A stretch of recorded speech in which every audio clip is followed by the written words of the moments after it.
O primeiro motorista de aplicativo do Brasil de carro elétrico, na época que carregadores eram de graça, depois se tornaram pagos, depois tinham fila e agora estão deixando de ter fila porque os carregadores são pagos e tem concorrência.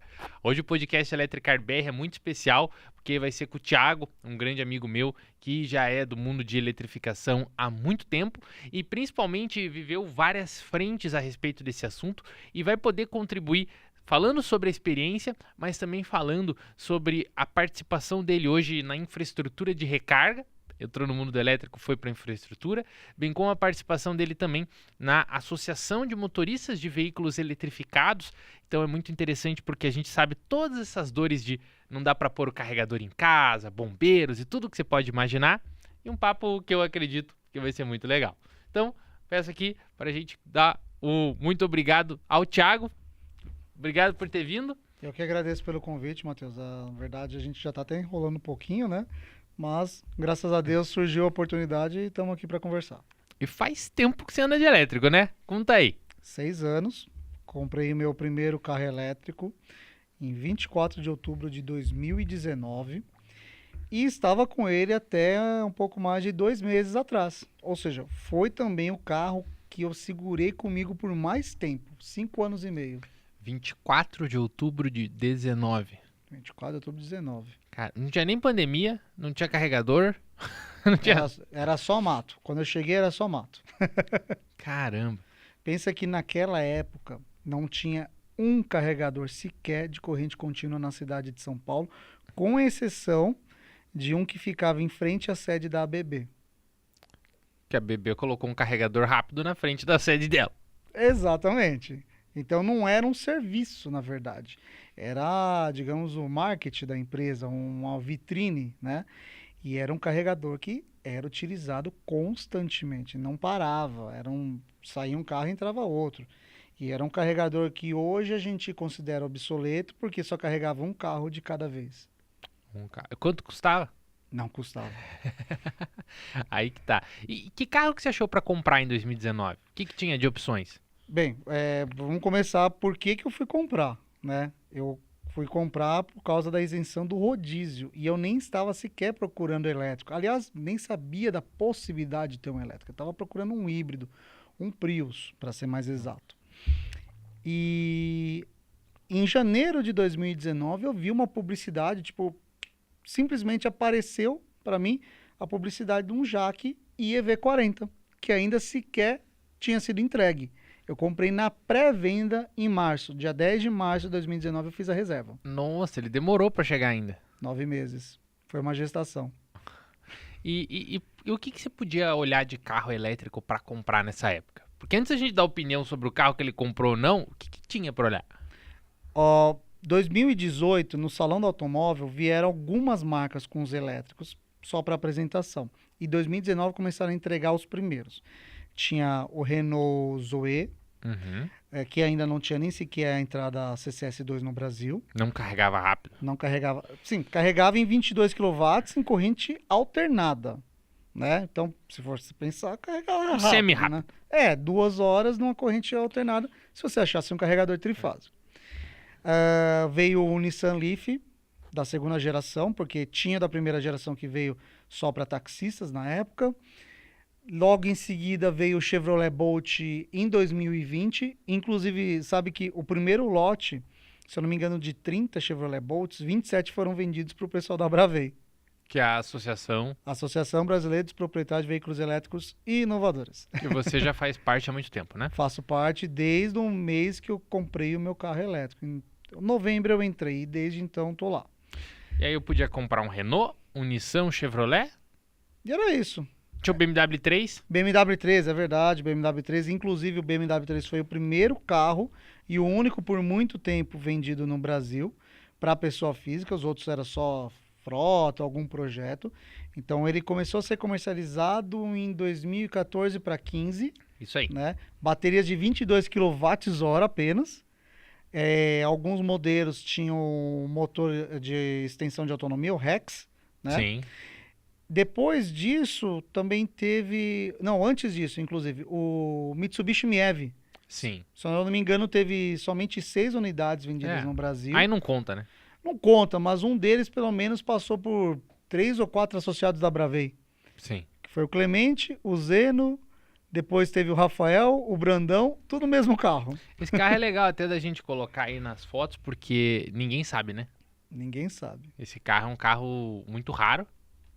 E ele é um carro, assim, sensacional. Ele é um tanque mesmo. Tanto que ele continua rodando com a bateria original dele até hoje. Que ano que era esse carro? Eu acho que era 2010. Imagina, tem elétrico de 2010, em 2025 rodando. Imagina o potencial das baterias novas, né? As de hoje. Exatamente. E tinha alguns comerciais também, né? Tiveram alguns Renault Kangoos da primeira geração. Teve também alguns BYD T3, que inclusive carregavam, se eu não me engano, em 43 kW em corrente alternada. Tanto que o carregador da ABB, do tipo 2, ele permitia esse carregamento de 43 kW. Até os ônibus, os primeiros ônibus que a BYD forneceu para piloto na cidade de São Paulo, eles carregavam em corrente alternada. Eram 2 plugs de corrente alternada. Não tinha carga rápida, corrente contínua que a gente fala. Para você ver, tinha carga rápida, mas não era corrente contínua. Era corrente alternada. Exato. Então, até essa questão de a gente colocar carga rápida para corrente contínua e corrente alternada é um pouco falha. A gente vê isso na prática, mas não é bem isso, né? Mas é que é mais fácil de entender, né? Sim, resumindo é isso. Mas até o ônibus era corrente alternada. Quantos quilowatts era? Agora eu tô na dúvida, mas eu acho que era o 48. Eu lembro que até os Renault Zoe vieram com 43 no corrente alternada. Eu acho que teve um Fluence também, que até um amigo nosso aqui de Curitiba, o Jardel, tem um Fluence que ele pegou da Itaipu. Que legal. E daí você comprou o Jaque, chegou em 19. E o Jaque, até analisando aqui, ele era uma opção bem racional, né? Totalmente. Ele era o carro mais barato na época, por 139.990 que eu paguei. Você pagou isso? Sim. Bom. Não, ótimo preço. Teve gente que pagou 160. Então eu peguei um primeiro lote, que estava mais barato. Uma ótima autonomia, uma ótima qualidade de construção. Plug CCS2. O único que a Jaque trouxe até o momento dos leves com CCS2 foi o IEV40. Que é o padrão europeu de carga. Exatamente. Confortável. Não era tão conectado como os carros hoje, mas para a época, tava ótimo. Eu amava o carro, eu gostei muito dele. Não, porque avaliando aqui, né? O Zoe dessa época não carregava em corrente contínua, também não tinha tanta autonomia. E ainda tinha um problema. Se você tivesse um carregador monofásico, ou seja, fase e um neutro, ok. Se fosse fase e fase, ele não funciona. Eu lembro. Ele era chato, né? Ainda.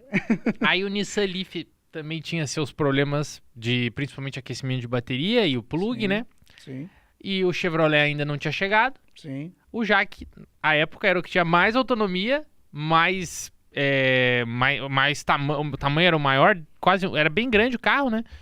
Era um conceito legal, né?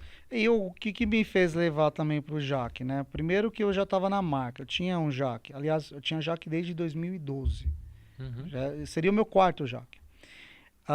Além de ficar mais fácil eu trocar meu carro anterior, é o fato que ele dividia praticamente todas as peças da carroceria com o T40, que é um carro da Jaque muito vendido também. Sim. Então, se for pensar em funilaria, quem tem mais opção de peças? Mais fácil que os outros carros. Exatamente. E aí me conta, você comprou carro elétrico em 2019, tirou da loja, só que você não tinha carregador em casa. Não tinha, não tenho. E aí? Quantos anos andando sem carregar em casa? 6? 6 anos. Não é a melhor, não é a melhor dos mundos. O melhor dos mundos seria morar numa casa com fotovoltaico e carregador. Só que eu não moro numa casa, não tenho fotovoltaico, não tenho carregador. Impede? Não. E aí, como é que você fez isso? Como é que foi o primeiro momento? Você tentou falar no prédio para botar o carregador? Você sabia onde carregar? Foi para a assembleia, não deu certo. Porque eles alegavam que eu era o único morador que iria me utilizar do equipamento. Ou seja, que a gente vai gastar com equipamento, só você vai usar. Na verdade, eu sei que só tinha eu de carro elétrico porque não tinha um carregador. Muitas pessoas vieram me procurar assim, poxa, eu só não compro um elétrico porque não tem onde carregar aqui no prédio. Tá. Agora eu mudei de prédio, já faz um ano que eu tô no novo, que lá já tem, antes de ocupar 50% do prédio, porque ele é novo, mais de 12 veículos eletrificados plug-in. E já tem um projeto para vir a ter carregador. Exatamente, o nosso projeto é para aproximadamente 6 carregadores. Por quê? Se a gente for considerar a curva de crescimento da frota nacional, em pouquíssimo tempo esses 12 carros vão virar 25, 36. E aí, a partir do momento que você já tem um carregador no local, incentiva muito mais. Ou seja, o crescimento ele acaba sendo maior que a gente vê em geral no Brasil. Então, incentiva, né? Eu sempre falo assim, né? Como se fosse o ovo e a galinha, né? Tem que ter carro para ter carregador, tem que ter carregador para ter carro. Hoje a gente pode ter os dois. Pode ter o ovo e pode ter a galinha. E daí como é que você fazia, como é que era o processo da tua vida para carregar em 2019? Bem, perto de casa tinha alguns carregadores de corrente alternada. Principalmente no mercado macro, que era coisa de 1 quilômetro de casa. Então eu deixava lá, né? Inclusive, comprei um patinete elétrico quando recusaram na Assembleia o meu carregador, porque assim, se eu vou ter que depender dele, eu vou de patinete até o carro, volto para casa de patinete. Também tinha alguns estacionamentos perto da escola da minha filha com carregador. E aí, o que eu fazia? Levava ela para a escola, deixava o carro no estacionamento, voltava de patinete para casa. Nossa. Aí subia de novo de patinete, pegava o carro, mas sempre deu para fazer. A questão é que até então não se pagava. Então, as pessoas começaram Era de graça o carregador. Aquele negócio, almoço grátis não existe, alguém paga, Uhum. né? Então, muitas pessoas compraram um carro elétrico depois de mim, fazendo a conta errada, considerando que eles nunca pagariam por essa energia. Eu lembro disso aí. Então, foi uma mudança meio dolorosa por volta de 2021, quando começaram a cobrar por essas recargas. Só que também foi bom, porque a partir do momento que você cobra, você incentiva outros locais a colocarem carregador. Você cria o mercado. Exato. Então hoje eu quase não tenho nenhum carregador de corrente alternada perto de casa. Em compensação, eu tenho diversas opções de serviço de carregamento em corrente contínua.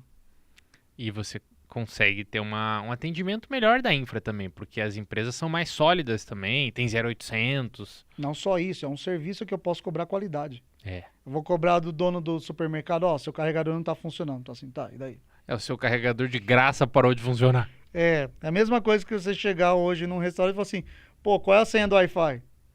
Você não tem direito de pedir isso. Mas então você carregou, vamos dizer aí, uns 3 anos de graça. Sim, foi mais ou menos isso. Aí economizou dinheiro, viu? Bastante.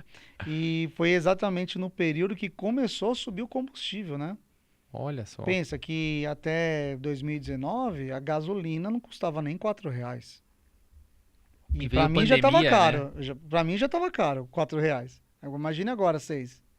E foi bem o período que veio pandemia. Você pegou a greve dos caminhoneiros de carro elétrico? Não peguei. Não pegou? Não peguei. Foi antes ainda, né? Foi antes, foi em 2018. 18. E aí uma coisa interessante que até um dos nossos colegas da Bravei, o Ricardo Bolvo, ele falava que assim, cara, eu passava no posto e via um monte de Toyota Prius parando para abastecer.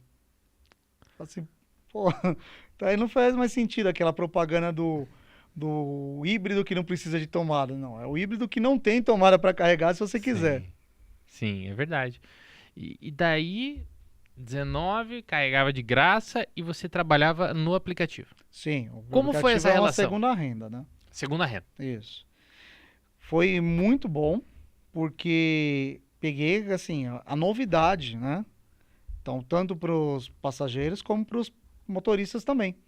E nisso daí que eu comecei a fazer o canal. Na verdade, eu até voltando um pouquinho, a questão da decisão da compra, né?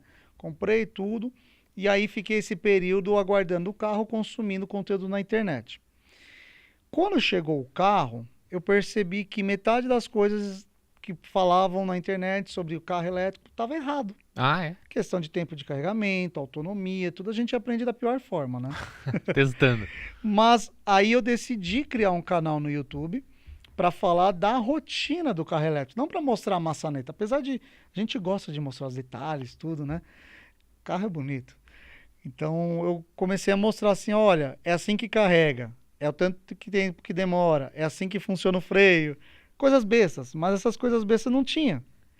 E nisso, uma das coisas besta foi mostrar como que era trabalhar como motorista de aplicativo com carro elétrico. Então pensa, se já era diferente você ter um conteúdo sobre o carro elétrico, imagine trabalhando com carro elétrico. E aí eu posso dizer que muita gente se sentiu motivado a comprar o carro elétrico para rodar no aplicativo por conta desses conteúdos. E você, olha que legal, né? Em 2019, ainda com tinha menos polêmica, eu imagino, na época, certo? As pessoas criavam menos briga com o carro elétrico, né? Porque eles não sabiam que existia. Mas ainda assim, aquilo que você pesquisava ainda trazia informações incorretas, é isso? Sim, e olha que muitas informações dessas pessoas, e quem estava, de certa forma, vendendo, mostrando o carro, era baseado na informação da montadora. Não tem como culpar o gerador de conteúdo se ele recebe a informação Claro. equivocada. Ele fica com o carro, às vezes, uma semana no máximo, não tem como aprender sobre o carro, né? Então, olha, a montadora aprendeu com o usuário. Inclusive, esse é um dos maiores valores da Bravei. É o usuário. O nosso maior patrimônio é o cara que está com carro elétrico há 10 anos já. A associação tem 7, mas tem usuários nossos que já tem desde o primeiro BMW i3, desde 2015. E querendo ou não, muitas das informações que as montadoras têm hoje foram graças a esses associados. Então, isso é uma coisa legal. Nessa mesma época, o carro era tão novidade que vocês chegaram a montar uma associação. Como que é? A Bravei, Associação Brasileira dos proprietários, hoje a gente usa usuário, você não precisa comprar para ter Tá. esse associado, de veículos elétricos inovadores. e Inovadores. E aí vocês começaram a contribuir com informações justamente porque o mercado não sabia. Não sabia quanto que dava de autonomia, não sabia como é que carregava, não sabia nada. Sim, porque pensa, quem é o melhor, a melhor pessoa para te trazer a informação, senão o próprio usuário que está todo dia com aquele carro desgastando ele. Exato. Entendeu? Exato. E sabe o que é mais interessante? O que motivou, na verdade, a criação do CNPJ foi a compra do pneu do BMW i3. Por quê? O pessoal era tão caro o pneu, né? Era R$ 2.000 cada unidade aproximadamente. E ele é um pneu exclusivo. Fininho. Fininho, assim. É patente da BMW. Que aí o pessoal decidiu fazer uma compra coletiva. Olha só. Entendeu? Pensa, a associação nasceu para para criar força entre os usuários. E aí também teve questões com discussões junto ao poder público, representação junto às montadoras. Um exemplo de mudança de carro que veio para o Brasil graças à Bravei, o Chevrolet Bolt.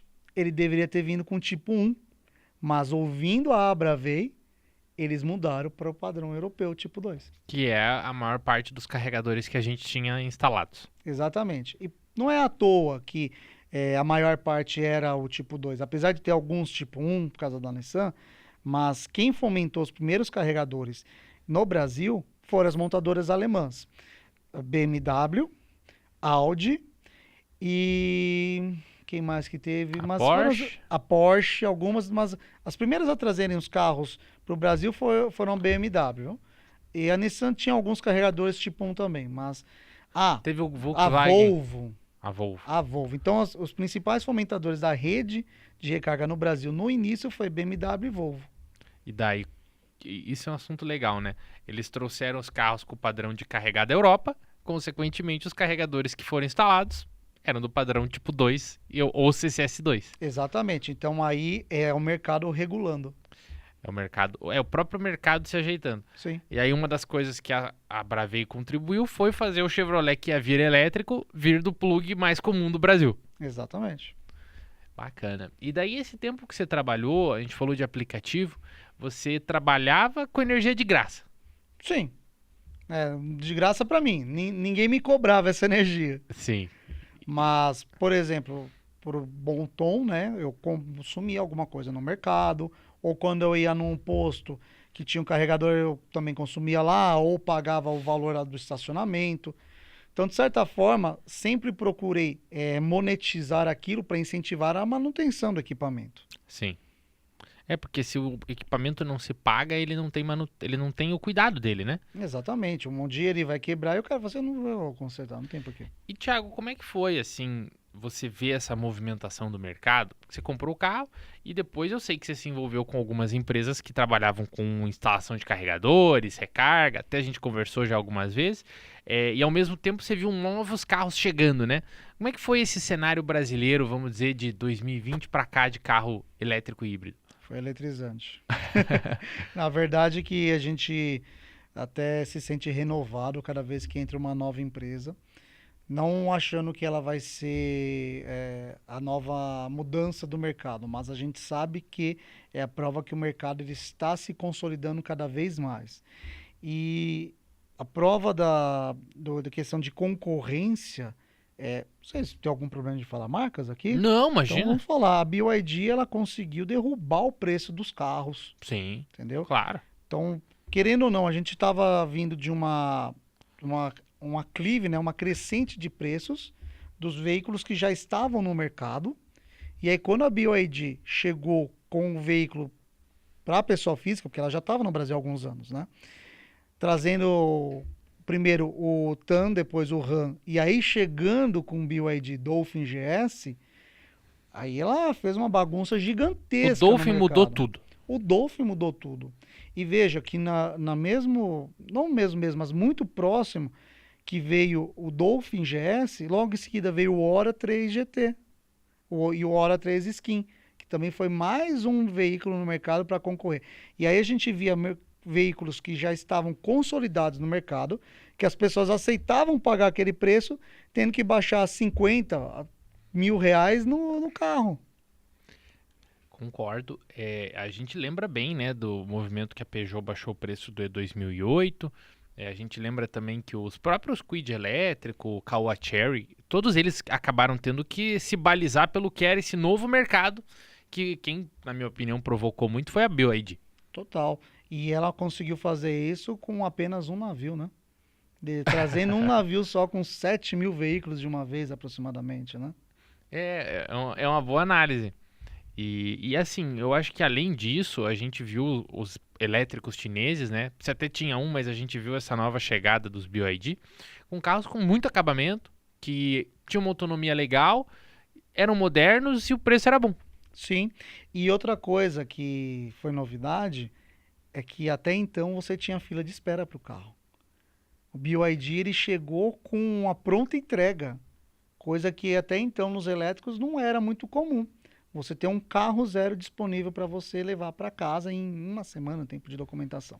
Eu lembro até mesmo um ano antes, a própria Volvo, quem comprou os Volvo ficou meses esperando. Você lembra disso? Sim, o XC40, quando chegou o P8, tinha gente que ficou acho que quase um ano esperando, né? Porque tinha que tirar o pedido. Tinha que chegar o carro no Brasil. Eu vi muita gente esperando todos os tipos de carros, né? Então, o que a BYD trouxe foi muito mais que um carro acessível, foi um carro disponível. Concordo. Concordo e assim, veio um pouco depois o Dolphin Mini, né? Mas foi um momento que o carro elétrico, que parou quase que o carro a combustão de preço, né? Sim, e se você for pensar hoje, quase não tem mais diferença de preço entre um carro elétrico e um carro a combustão. E aí eu posso até ter equivocado, mas eu acho que não. Ele chegou a ser mais barato se você considerar o que ele te entrega de equipamento. Sim, sim. Então vamos fazer um exemplo. O Renault Kwid, ele tem a versão Zen, ou no caso na época que eu vi, estava por 70 mil o Zen, e 99.900 o E-Tech. Uhum. Acabou de lançar um novo agora, semana passada. Ficou bonito, inclusive. Muito Ficou. bonito. Gostei. Algumas pessoas talvez não vão gostar, mas eu achei interessante. Mas a questão é que não é só o fato de ser um motor elétrico. O E-Tech, ele tem todo o equipamento praticamente que vinha no outside, né? Que é o Kwid Top. Que é o Kwid Top. E ainda essa questão de ser elétrico. Então, justifica muito os 20 mil a mais. Lógico que não é todo mundo que vai conseguir comprar. Aliás, a maior parte dos brasileiros sequer compra um carro zero. É verdade. Então, mas você vê que já estavam praticamente no preço. E aí depois veio o Dolphin Mini por 115 mil, que inclusive foi uma confusão. Todo mundo tinha expectativa de vir por 99.800. Todo mundo. A verdade é que até o pessoal da BYD achava que ia ser esse preço, Eu né? lembro. E se você for pensar, hoje o Dolphin Mini, ele é mais barato que muito carro a combustão de entrada. É verdade. E pro uso de muita gente, muito mais agradável, né? Porque você Sim, tem um acabamento legal, você tem banco elétrico, você tem um carro que é LED por tudo, conectado. um aplicativo. Exatamente. Você consegue acompanhar como está seu carro. E, Thiago, nesse meio tempo, a gente falou aí da chegada, acho que é inquestionável, né? O marco que foi a BYD nesse tamanho de mercado, não tem como a gente negar isso. Mas a pergunta que eu faço, você trabalhou com carregadores nesse período também, né? Eu continuo trabalhando. Eu trabalhei em uma empresa, depois fui convidado por outra, né? Mas eu sou grato por todas elas, inclusive aquelas que eu não trabalhei, mas eu tenho sempre uma boa comunicação com todo mundo. E eu posso te dizer que é importante ter a visão do outro lado da ponta do carregador. Claro. Mas como é que foi? Aí que tá a minha dúvida. Como é que foi essa evolução do mercado? Antes você tinha um carregador perto da sua casa no mercado. Uhum, Lento, sim. grátis. E como é que você viu começar a cobrar, colocar um carregador rápido? Como é que foi isso? Isso, na verdade, foi uma ansiedade que os usuários mais antigos tinham, né? A gente não via a hora de aparecer um carregador cobrado. Porque, pensa, de 2019 a gente partiu de 300 carregadores a nível Brasil para mais de 14 mil hoje. E 14 mil que a gente tem informação, deve ter muito mais, né? Então, a gente começou a ver a primeira transição do carregador mais simples que a Volvo colocava, que era aquele de 3,5, que era o suficiente para carregar os híbridos, para depois virem os carregadores de 7 quilowatts, mas ainda aqueles que a gente chama de carregador burro, ou seja, sem conectividade, né? É Que só não tem uma internet. tomada. É uma tomada, acabou. Aí depois começaram a vir aos carregadores conectados, onde você podia, por exemplo, ter um controle por Bluetooth, depois empresas que conseguiam fazer a gestão desse equipamento, ou o que a gente chama de CPO, né? E a partir do momento que você tem o controle desse carregador, você tem a informação dele, você consegue, inclusive, manipulá-lo. Claro. Que é o quê?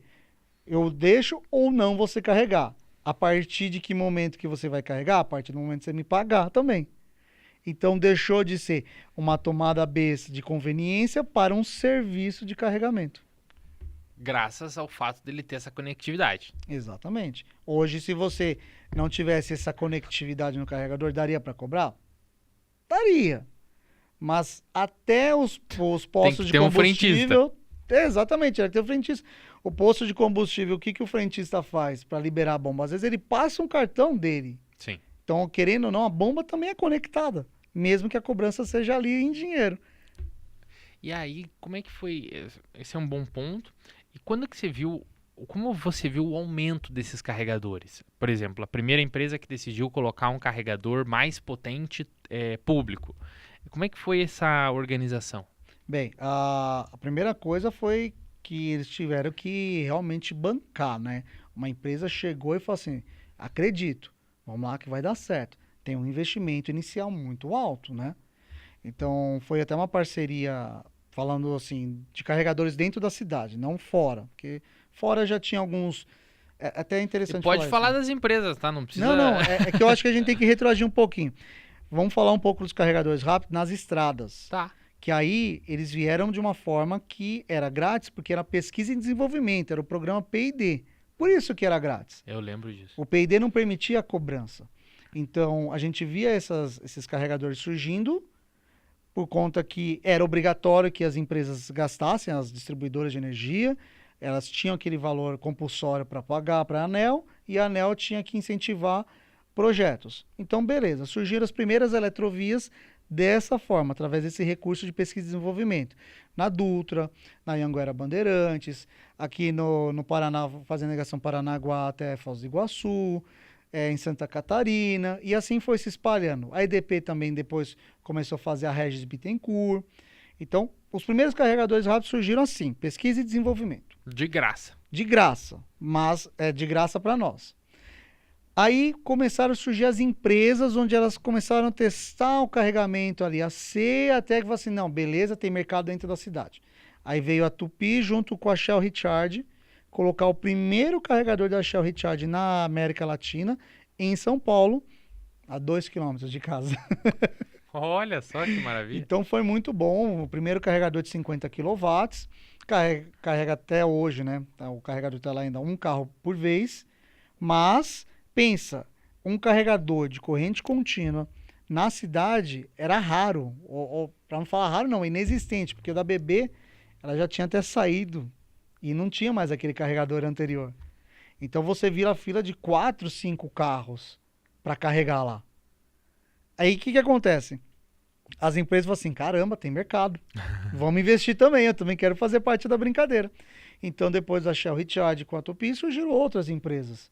Inclusive hoje eu trabalho na Go Electric, né? Faço parte da gestão operacional e a gente também tem diversos hubs de carregamento dentro e fora das cidades. E isso foi porque o mercado foi surgindo. E isso conecta com aquilo que você falou antes, né? Que surgiram esses carregadores de estrada, custeados por projetos de pesquisa e desenvolvimento. Então, eles eram gratuitos para o usuário. Só que isso também era ruim porque empresas que queriam explorar o mercado tinham que competir com carregadores de graça. Exato, era um canibalismo. Mas acontece que que a chamada 22, ela também tem um limite de tempo, né? Você tinha uma validade aquele projeto. Então, ia acabar de qualquer forma em algum momento isso. Tanto que hoje quase não se tem mais esses carregadores nas estradas de graça, porque já acabou o tempo do projeto. E a grande questão do carregador vir a ser pago, que é o que você falou, ele tem manutenção, dá um problema, tem 0800, ele é cuidado, né? Na época que não tinha isso, quem que paga a manutenção? Isso foi um problema, porque inclusive a chamada 22 não previa a manutenção dos equipamentos. Olha só. Exatamente. Então, muitas vezes, quem acabava bancando a manutenção era a fornecedora do carregador, porque para ela é interessante que ele continuasse funcionando, ou senão ia ser detrator para ela. E aí, dentro disso tudo que você falou, como foi esse aumento de carregadores proporcional ao aumento de vendas? Como foi essa... Porque hoje a gente está numa situação que pipocou carregador, né? Poxa, vou dizer aqui um negócio que não foi fácil, porque o crescimento de veículos foi muito maior que o crescimento da infraestrutura de carregamento. Concordo. Então, assim, eu não me lembro agora, eu tenho até um vídeo no canal que fala sobre isso, mas eu acho que foi uma proporção de menos da metade. Por exemplo, a cada 24 carros no carregador, alguma coisa assim, eu não me lembro o número exatamente. Mas a curva de crescimento do carro, ele foi muito mais acentuado que a da infraestrutura de carregamento. E eu acredito que continua ainda sendo assim. Por quê? Porque não tem empresa querendo investir? Não, não é isso. Tem muita empresa querendo investir. Difícil é ligar o carregador.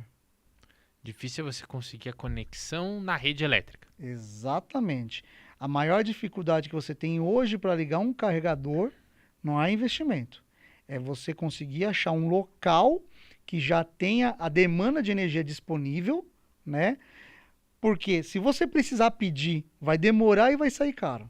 Então, a nossa maior complexidade hoje, para você ter um crescimento da infraestrutura de carregamento, não é nem sequer na geração de energia, porque a gente é superavitário na geração de energia, mas é na distribuição na ponta. E me conta mais sobre isso. Como é que está sendo resolvido?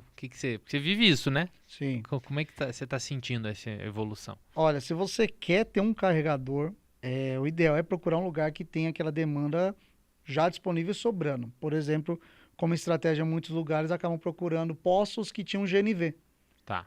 Que aí você precisava de uma energia forte para pressurizar esse GNV. E a gente tem visto postos fechando de GNV. Sim. Assim, então, poxa, tá contratado, tá sobrando ali. É uma estratégia. Tá. Mas não é tão fácil de achar assim, até mesmo convencer a pessoa do local e tudo mais. Mas tem surgido uma coisa no Brasil que é cara, só que pode ser uma solução enquanto as distribuidoras não tomam a frente do negócio, que é o que chama-se de BESS. É um sistema de baterias. Ou seja, você tem a rede de energia e uma bateria que pode ser carregada pelo fotovoltaico ou pela própria rede, quando tiver ocioso o uso. E aí, quando você precisar de um reforço na potência, você tem os dois somados ali.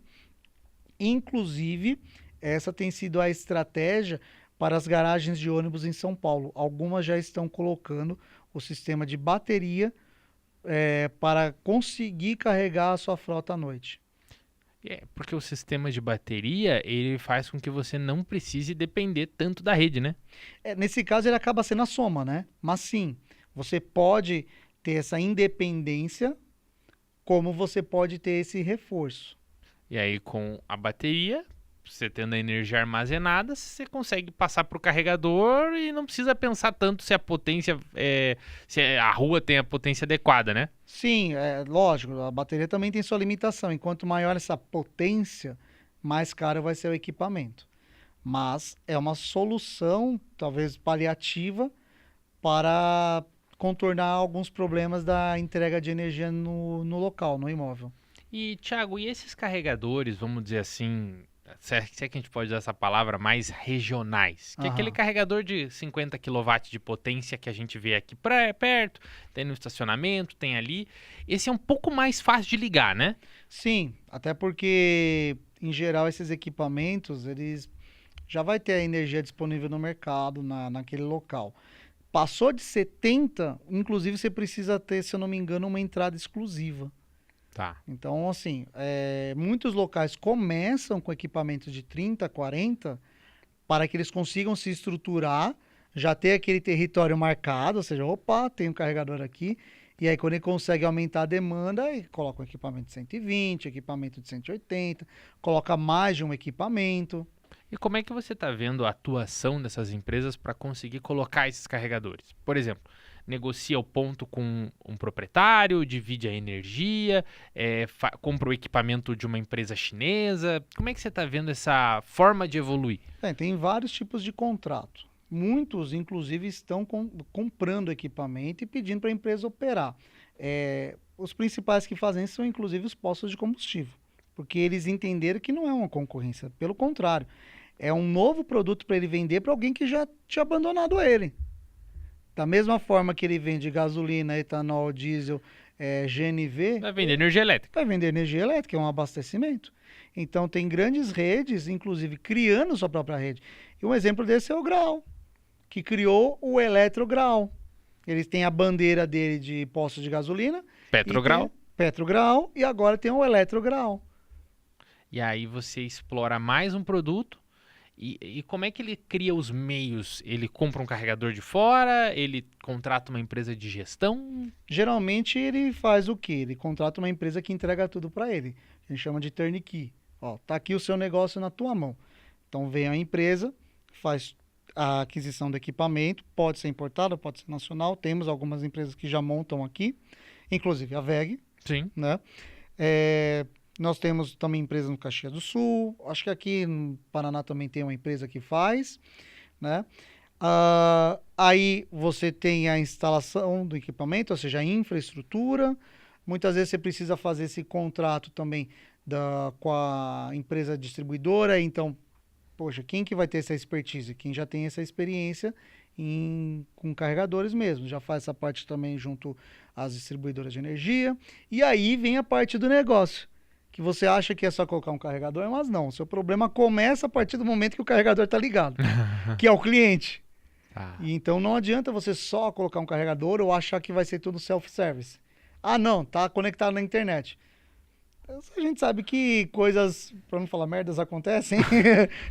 Uma grande dificuldade é você fazer o 0800, né? O pós-venda, o atendimento do cliente é um processo bem delicado, não é? E a gente sabe que o cliente ele sempre vai ter problema quando ninguém quiser atender, que é de madrugada, no domingo, no feriado, que é quando todo mundo está viajando. Então pensa, a maior parte das famílias vão viajar num horário não comercial. Claro. No horário comercial ele está trabalhando. Claro. Entendeu? Mas a gente já também está fugindo um pouco desse público. Não é só o viajante que faz esse suporte. A gente tem empresas de logística que operam exclusivamente com veículos elétricos e que sua frota carrega na rua. Ou seja, ao longo do dia inteiro vai ter gente precisando de ajuda para carregar. E essa daí é a última empresa, é a última pessoa que pode ficar esperando, porque A entrega dela depende de quanto tempo vai demorar o carro lá. Você até com propriedade, vou entrar nesse assunto com Pode calma, mas como motorista de aplicativo também, né? Você falou que não é o teu principal negócio, mas é um deles. A pessoa tá precisando ganhar dinheiro, então ela não pode ficar parada. O carregador tem que funcionar. Exatamente. Muitas vezes, inclusive, eu vi o cara falando assim, pelo amor de Deus, eu preciso carregar agora que eu tenho uma corrida. A pessoa tá me esperando. Não é a estratégia mais adequada você ter que parar para abastecer e depois buscar o passageiro. Mas ok, entendo. Às vezes tem caso até do cara tá com o passageiro no carro. Olha só. Pois é, mas acontece. Sim. Então ele não tem tempo a perder. Sim. Eu tenho uma história engraçada desse assunto, acho que depois eu trago ela, mas dá pra trazer já. Porque às vezes a pessoa fica, quanto tempo você fica parado pra carregar, né? Mas a verdade é quanto você precisa, né? Porque tem uma história muito boa, eu acho que dá pra fazer um parêntese aqui. Minha namorada esses tempos viajou, ela tem um carro elétrico, 1 hora, e ela foi pro aeroporto, ficou com pouca bateria. Chegou no aeroporto, tava com uns 8%.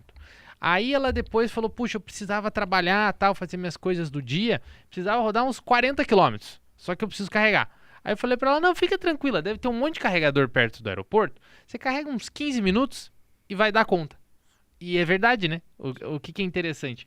A recarga hoje, você, dependendo do que você precisa fazer, é rapidinho. Ela parou ali, acho que 10, 15 minutos, já tinha autonomia suficiente, porque ela precisava só dar uma rodada no dia a dia e resolve. É uma ligação. Ontem eu, por exemplo, eu vim pra cá, eu parei para carregar na esquina da minha rua, e aí fiz a ligação pro Maurício do Fui de Elétricos, a gente tava conversando. Aí eu falei assim, pô, Maurício, eu preciso desligar porque acabou a recarga, tem que ir pra casa.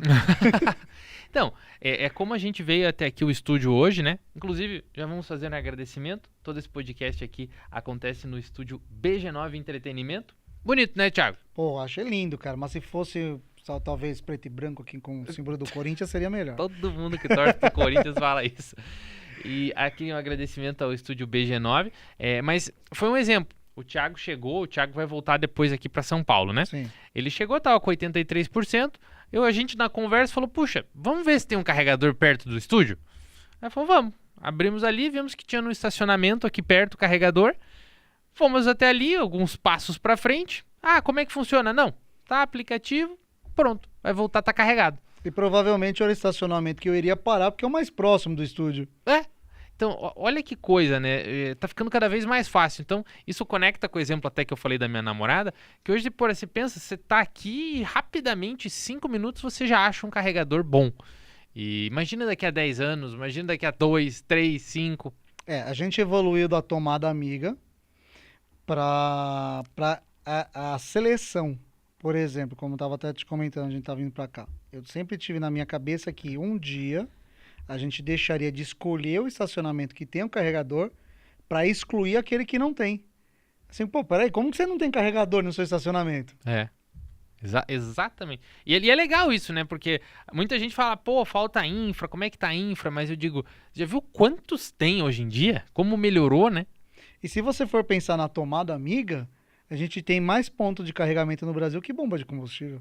Sim. Se toda tomada pode ser um pseudo-carregador, né? Sim, é verdade. Mas bom, voltando ao nosso fio da meada, né? A gente falou um pouco sobre o carregador da rua, como é que ele surgiu, como é que ele evoluiu. Mas o grande, e a gente estava nesse ponto, né? O grande boom foi quando veio o BYD, em que a gente chegou num ponto que tinha mais carro até do que infra, né? Na verdade, sempre teve mais carro que infra. Tá. Né? Só que a diferença foi cada vez maior. Porque, pensa, antes a gente tinha a Volvo comemorando 1.000 carros vendidos. Aí vem a BYD com um navio com 7.000 carros. É isso aí. E daí, Thiago, hoje eu tenho a sensação de que a gente já está conseguindo equacionar mais. Hoje já tem uma infraestrutura bem mais legal, concorda? Concordo plenamente. Inclusive, os locais que a gente tem visto hoje não tem apenas um carregador. Você tem um para começar, às vezes. Mas, em geral, você tem um local com 2, 3, até 5 carregadores. Por exemplo, no primeiro local que a Gol Elétrica abriu, em Santa Rita do Passa Quatro, já eram 10 vagas de carregamento simultâneo, 10 vagas. entendeu? Então foi o primeiro carregador nesse tipo de modelo no Brasil. Hoje você já vê outras empresas seguindo um modelo semelhante, onde você realmente monta um hub de carregamento. E aí a gente vai entrar no assunto polêmico, né? O que você acha que seria a solução mais inteligente hoje para eu conseguir ter uma boa recarga rápida, um bom projeto? É um hub com vários carregadores? É um carregador? É um local com um local para comer, para ir ao banheiro? Qual a tua visão? É que a gente empaca na disponibilidade. Tá. Eu gostaria de que todo lugar tivesse tantos carregadores quanto um posto tem 4, 5 bombas. Mas você ainda tem essa questão da disponibilidade da energia. Então, o ideal, na verdade, é você ter essa mescla de opções. Porque qual que é o bacana do carro elétrico? Que você pode carregar em qualquer lugar, inclusive no posto de combustível. Então, você Sim. não precisa necessariamente depender de um espaço para isso. Quantas vezes você já foi no shopping, aproveitou para carregar e você voltou com mais autonomia do que quando você saiu de casa? Várias.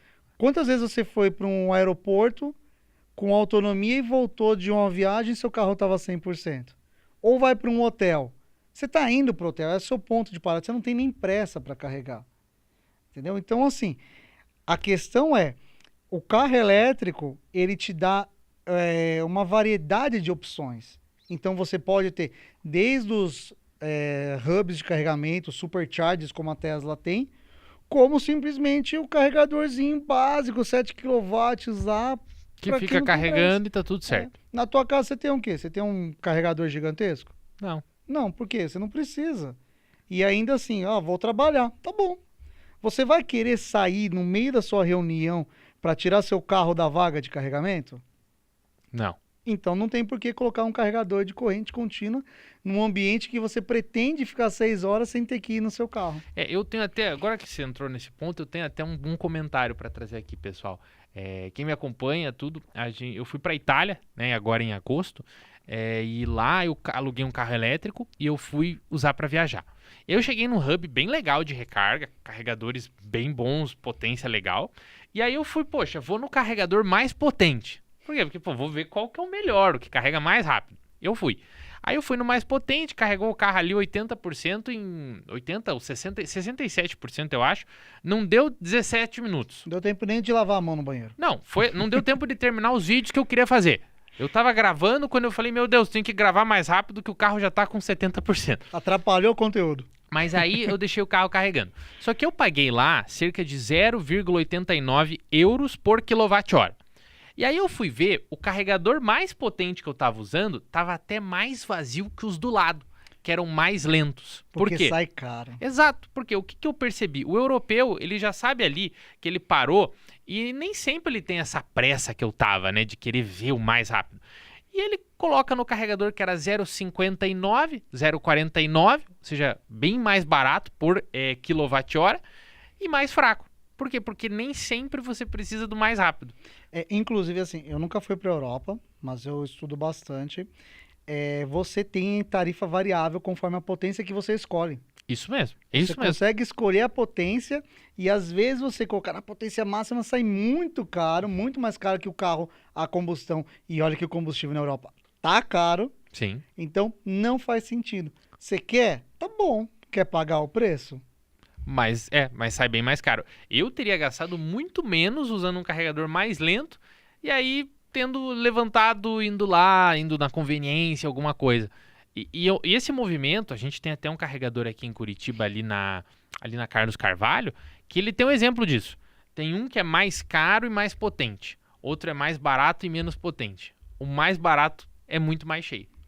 E isso daí é importante porque a empresa, ela paga caro conforme a potência que ela puxa da distribuidora. Olha só. Então não é fechadinho o preço como todo mundo acha. O quilowatt-hora é tanto, então eu daria para cobrar menos. Não, não é só isso. Não é igual na tua casa que você paga 80, 90 centavos. Para a empresa a conta é diferente. Então a empresa, se ela puxa mais energia num determinado momento, né, ao mesmo tempo, ela paga mais?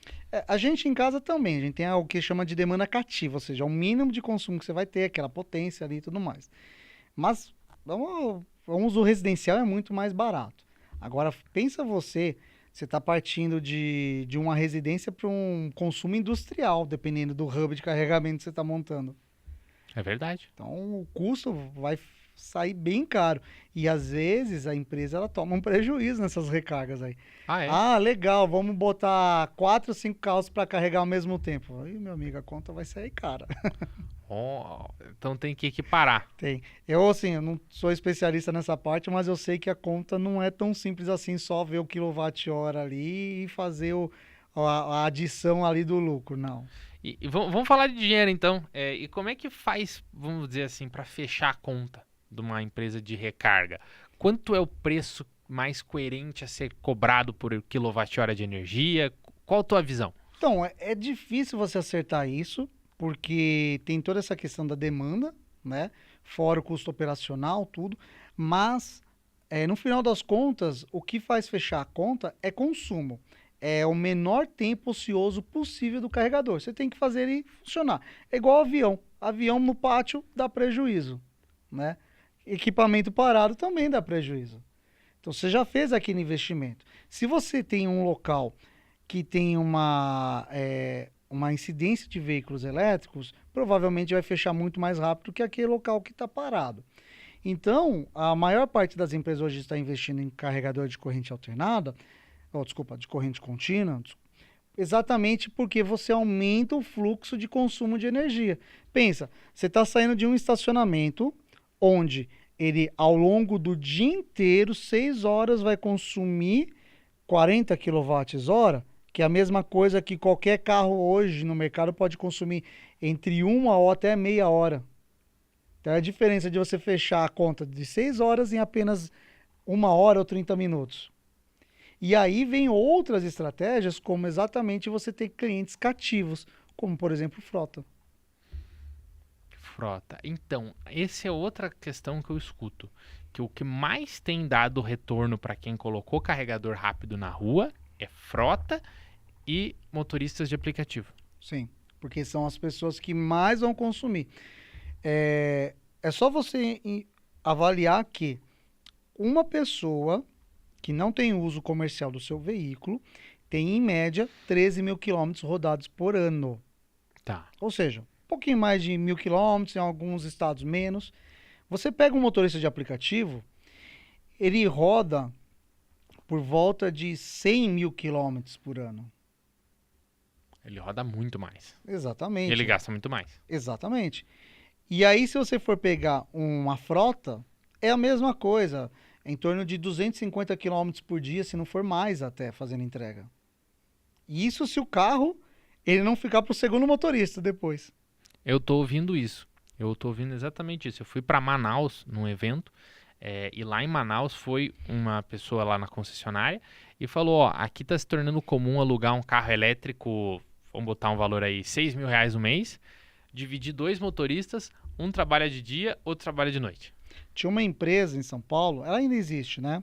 A Webel, que ela fechava o pacote mensal, só que com um limite de horas por dia. 10 horas por dia. Então você podia trabalhar com o seu carro por 10 horas. Por quê? Esse carro todo dia voltava para a base para ser recarregado, limpo e entregue para o segundo motorista. Olha só. Então eles conseguiram otimizar o uso do carro elétrico para o motorista de aplicativo. E isso é semelhante ao que acontece já lá na China. Eu até já gravei vídeo sobre isso, tem amigos meus que gravaram também, em que o motorista, o carro tinha 600 mil quilômetros e o motorista falava, o carro não para nunca. Ele trabalha de manhã, trabalha de noite e vai embora. De manhã, de tarde, de noite. Sabe o que é interessante? A prefeitura de Nova York fez um teste uma vez, onde ele trocou parcialmente a frota de viaturas de polícia. E eles constataram que, ao longo de um ano, enquanto a frota de veículos a combustão ficava em média 14 dias na oficina, o elétrico ficava apenas 1. Então não é só o parar para carregar, tem um parar para manutenção. E isso a maior parte das pessoas não coloca na conta. Quanto tempo o seu carro para na oficina por ano? Em geral, o elétrico fica muito menos tempo, porque ele não tem peças para trocar, ou muito menos peça de desgaste natural. Uma revisão que talvez você teria que pegar o carro no dia seguinte, se é um elétrico e uma oficina também bem estruturada, né? Você tira ele em 1, 2 horas. 1, 2 horas. O que que você vai fazer num carro desse? Aperto de suspensão, passar um scanner. E mesmo se você tiver que mexer em alguma peça, você vai trocar e vai estar tudo certo. Você não vai ser um processo tão longo, né? É quase um plug and play. É quase um plug and play. Mas você não tem que esgotar, por exemplo, o óleo do motor. Que tudo envolve mais mão de obra, né? Porque Exatamente. mão de obra é o mais caro, né? Em qualquer tipo de serviço. Qualquer tipo de serviço não, né? Mas ele é mais caro em muitos serviços de oficina, né? Convenhamos, tem que ser, né? Porque Porque o querendo ou tempo não é a expertise da pessoa. é o tempo de um profissional e outro carro, enfim. E Thiago, vamos falar um pouco de carro. Bora. Não, vamos falar de carro daqui a pouquinho. Vamos falar de outro assunto. Eu lembro da tua matéria, acho que você saiu na 4 rodas na época, né? Sim, algumas vezes. Né? Algumas vezes que você foi o primeiro motorista de aplicativo de carro elétrico. Essa foi a primeira matéria que eu saí. Essa foi a primeira? Foi a primeira. Eu lembro, você estava na frente do carro virado e tal. Sim. Eu lembro que eu parei para ler e falei... E aí, Thiago, o que você tem a dizer como o primeiro motorista de aplicativo de carro elétrico? O que foi isso? Como foi? Valeu a pena? Não valeu? Você é motorista ainda? Dá para ganhar dinheiro? Dá para ganhar dinheiro. Aliás, muitos motoristas de aplicativo, eles pagam o carro com que eles deixaram de gastar com combustível. Olha. Pensa, você gasta em torno de R$3.000, R$3.500 em combustível. É a parcela do carro. É. Né? Aí aquele negócio, São Paulo tem rodízio, é um dia a mais para trabalhar na região central. Já ganha mais um dinheiro. Exatamente. E aí também tem a felicidade do passageiro. A minha nota foi de 4,86 para 5 estrelas depois do carro elétrico. E o engraçado que nos primeiros anos, segundo ano, as pessoas sequer se tocavam que era um carro elétrico. Eu tinha que avisar elas, você sabia que você está dentro de um carro elétrico? É mesmo? Aí eu falei assim, nossa, eu não sabia que já tinha no Brasil. Eu notei que ele era mais confortável, mais silencioso, não fazia vibração, mas eu não estava entendendo o porquê. Então a sensação é nítida, mas a pessoa não consegue entender o porquê. Olha só. E aí as gorjetas também melhoram. Melhora? Melhora. E pro motorista, que eu sei que tem muito motorista aqui acompanhando, acho até que, vamos falar desse assunto logo em seguida, mas eles são essenciais para a eletrificação, né, Thiago? Acho que os motoristas, eles fazem um trabalho de mostrar o carro para muitas pessoas, eles usam, eles põem à prova, então são essenciais, então obrigado por você que vocês acompanham. Mas assim, e pro motorista fazer a melhor rotina de um elétrico, tem algum truque para ganhar mais, para não ganhar, ali como... Bem, o melhor truque é parar menos possível, né? Tá. Se você precisa ter um fluxo de trabalho, né? Você tem que estar sempre disponível. Mas, se você passa da autonomia do seu carro, que eu acho muito difícil alguém passar da autonomia do carro hoje um dia de trabalho, porque até para você ter noção, trânsito de São Paulo, se você for pensar em 10 horas de trabalho, você vai rodar em torno de 300 km, ou seja, é uma velocidade média de 30 km por hora apenas. Sim. Tá? Então, dificilmente você vai precisar fazer isso.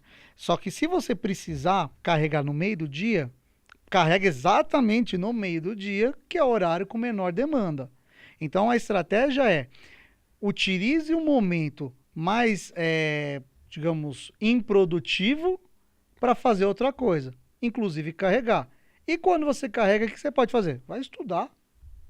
Almoça? Não, porque almoço você consegue almoçar tranquilamente ali em 15 minutos. Mas se você precisa parar em 1 hora, investe em você essa 1 hora. Pega um aplicativo, vai aprender inglês, vai aprender espanhol.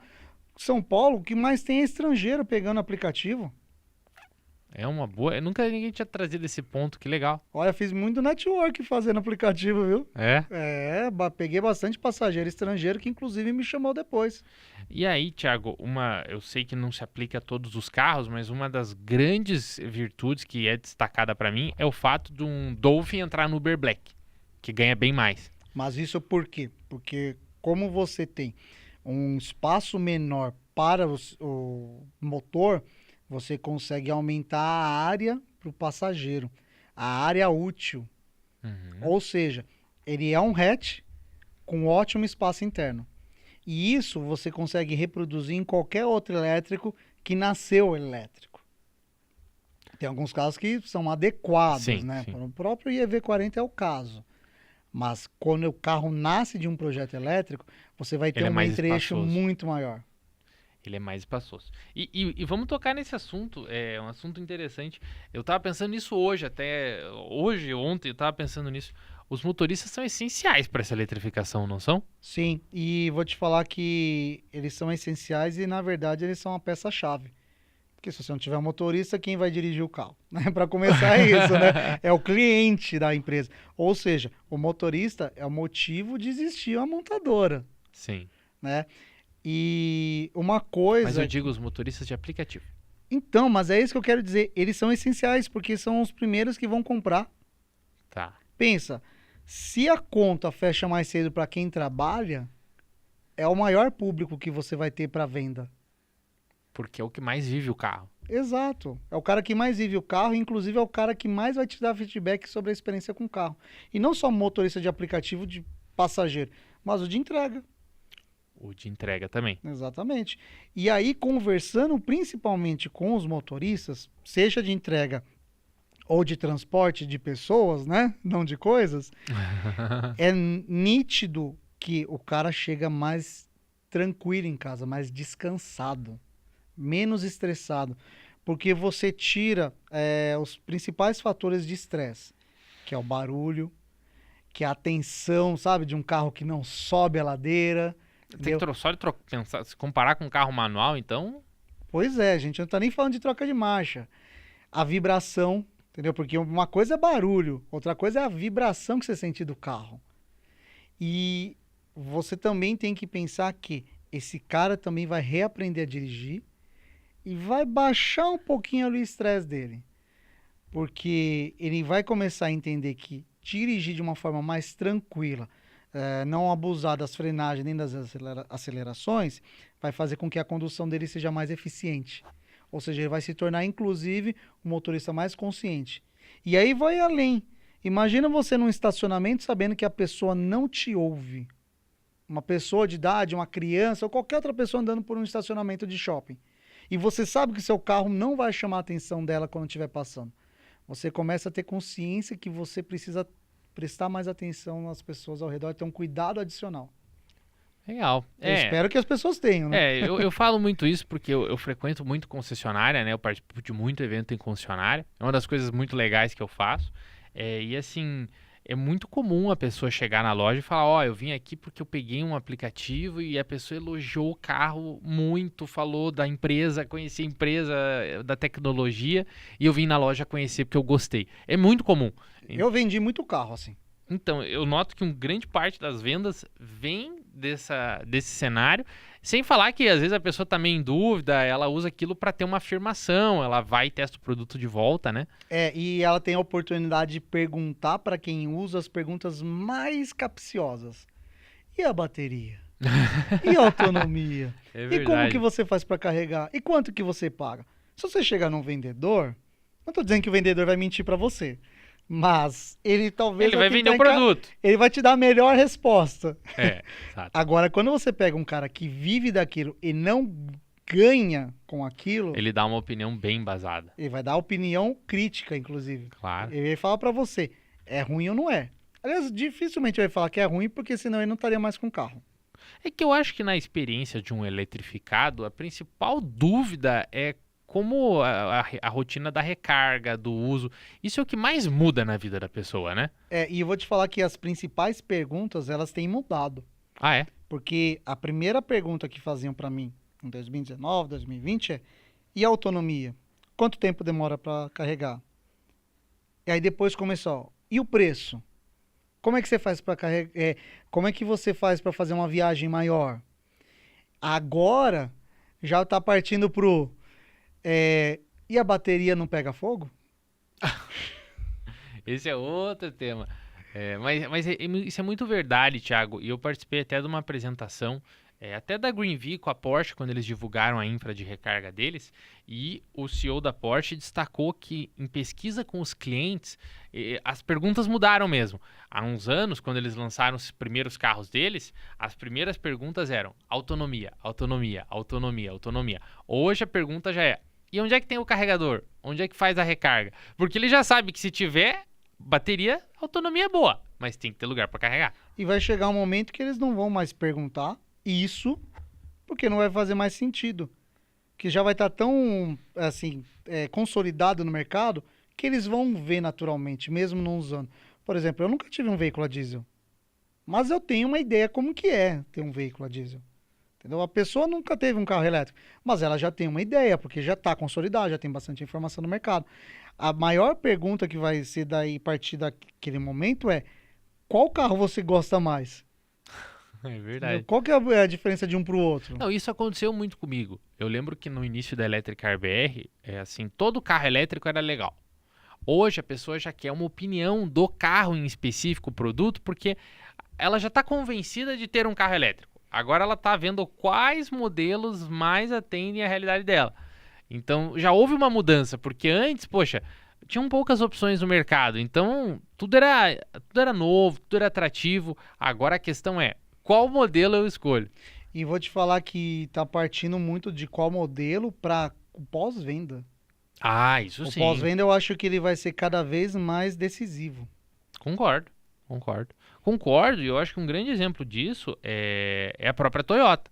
A Sim, Toyota tem o nome dela conectado à pós-venda. exatamente. Muito mais do que tecnologia, equipamento, multimídia, design. É pós-venda.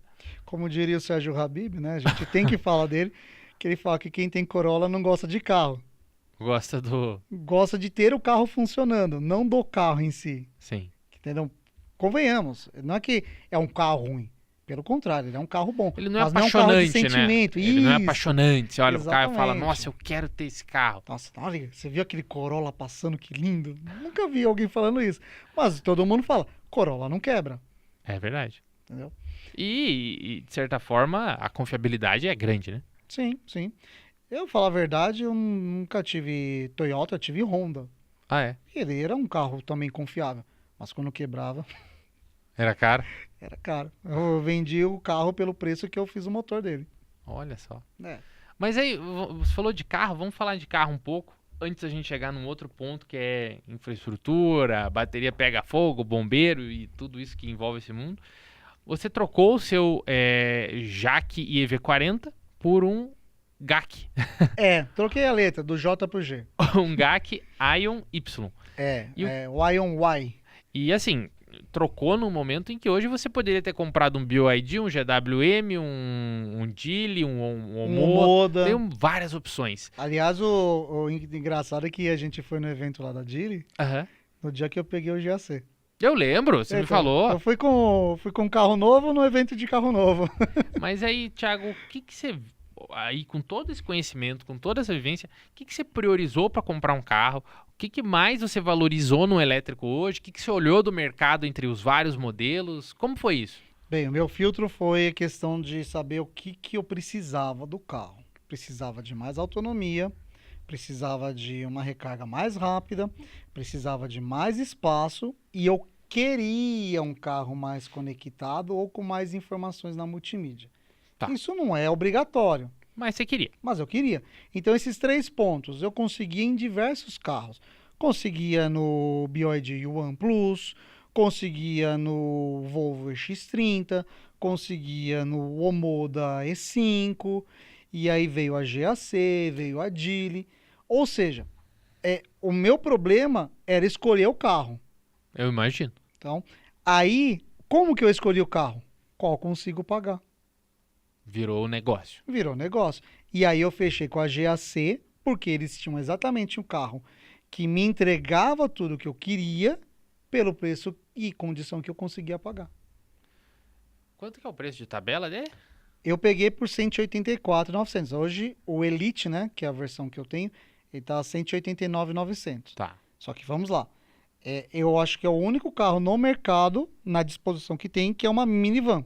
Sim. Ou, por exemplo, uma Spin ou uma Nissan Livina, que é um carro que eu sempre gostei desse porte. Grande, espaçoso. E o carro é bem grande. Isso é um fato. Exatamente. Aliás, o entre-eixo dele é maior que do EC40. Que é o 2,75 m o entre-eixo dele. Não, é porque ele é um carro muito inteligente do ponto de vista espaço, né? Sim. O local da bateria, a porta abre 90 graus. Dá pra dormir dentro do carro, né? E daí ele foi. Aí assim, você bateu o martelo nele de cara, teve algum outro que chegou ali na semifinal? Não, na verdade, todos bateram na porta, É. né? Eu fiz propostas comerciais para diversos. Chevrolet Bolt EUV quase fechei. O Yuan Plus quase fechei. Todos eles quase fechei. É que no caso desse, eu fechei. O Yua Plus é bom, né? Eu É, gosto do não, Yua. muito bom. Pô, o carro também é maravilhoso de dirigir, espaçoso, uma ótima autonomia. Mas a questão é que o comercial me cativou. Tá. E como é que tá a opinião do proprietário até agora? Já foram 7.000 quilômetros? Cara, eu rodo o dobro que eu rodava antes. É mesmo? É, foram 7.000 quilômetros e um pouco mais de 2 meses. E tá legal. Tá ótimo, tá ótimo. Aliás, 7.000 quilômetros quando eu saí de casa. Entendeu? Então agora já tô com 7.400. A 7.420 e pouco. Exatamente. Para vir para cá já tô quase. Quando eu chegar em casa, talvez eu já esteja perto dos 8.000. É verdade. Entendeu?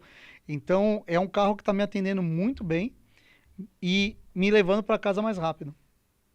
Porque se eu demoro menos para carregar ou preciso parar menos também, eu Você consigo. economiza tempo. Exatamente. É legal, eu acho muito legal essa lógica de como as coisas vão evoluindo, né? Tanto dos hábitos de recarregar que mudam, como do estilo do carro. É muito legal isso. Eu até fiz uma entrevista com um proprietário que tinha um Audi e-tron e trocou por um Zeekr 001.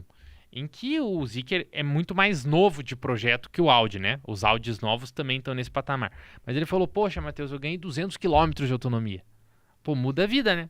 E não só isso, né? Fora tudo mais que o carro traz, como por exemplo a arquitetura de bateria que a gente sabe que faz muita diferença na hora de carregar. É que não é do conhecimento geral das pessoas.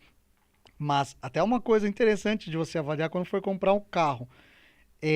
A arquitetura da bateria desse é de 400 e essa de 600 volts. Ah, mas o que é isso? Você vai aprender. Mas é a diferença entre você pegar um carregador com um cabo de 200 amperes, você carregar em 80, 90 quilowatts ou 120. É. Entendeu? Então, às vezes é o mesmo equipamento que por conta da arquitetura da bateria do seu carro, você consegue voltar para casa mais rápido. Esse assunto é legal, eu fiz um vídeo esses tempos, eu vou dar mais uma ênfase nele, porque eu acho que é muito bom. O que o Thiago está comentando a arquitetura do carro faz diferença na hora de carregar. Na prática, o carro tem uma arquitetura elétrica que a grande maioria é de 400 volts, Sim. alguns carros 500, outros 600, mas existem carros mais novos que são 800 volts. E na prática, com isso eu consigo elevar a tensão e trabalhar com carregadores que o cabo tem uma corrente mais baixa. 200, 250, que na verdade a maior parte dos cabos hoje no Brasil é entre 200 e 250. Ou seja, você consegue ter uma eficiência do carregador melhor por conta da evolução da bateria. Porque você, com a tensão mais alta, usa aquele mesmo cabo de carregador que antes era limitado, porque a tensão era mais baixa, e agora o carregador envia mais potência. Isso. O resumo é aquele carregador que você para, que está escrito 150 kW, 160, 120, e dependendo do carro ele limita em 80 kW por causa da arquitetura elétrica, agora ele vai mandar a potência total. E aí a melhor pergunta que talvez você possa fazer pro vendedor da sua loja, né? O vendedor de carro elétrico, não só a autonomia do carro, mas pergunta, qual que é a tensão dessa bateria? Vixe, isso aí pega todo mundo. Mas aí é o que é a diferença para você talvez comprar um ou outro. Mas é verdade. É verdade. Não, eu mesmo, esses dias eu peguei o Zeekr 7X para testar, fui num carregador que tem aqui em Curitiba de 160 kW, e eu olhei e falei, caramba, é o dobro da potência que um carro, que outros carros puxariam, que é 90, às vezes 100. Teve um caso desse local aqui, tem lá em Santa Rita do Passa Quatro, que os equipamentos são de 120, né? Na verdade, lá sim, é um carregador gigante, onde você tem os 5 dispenser, né? É uma proposta um pouco diferente da maior parte dos locais aqui. Tá. Né?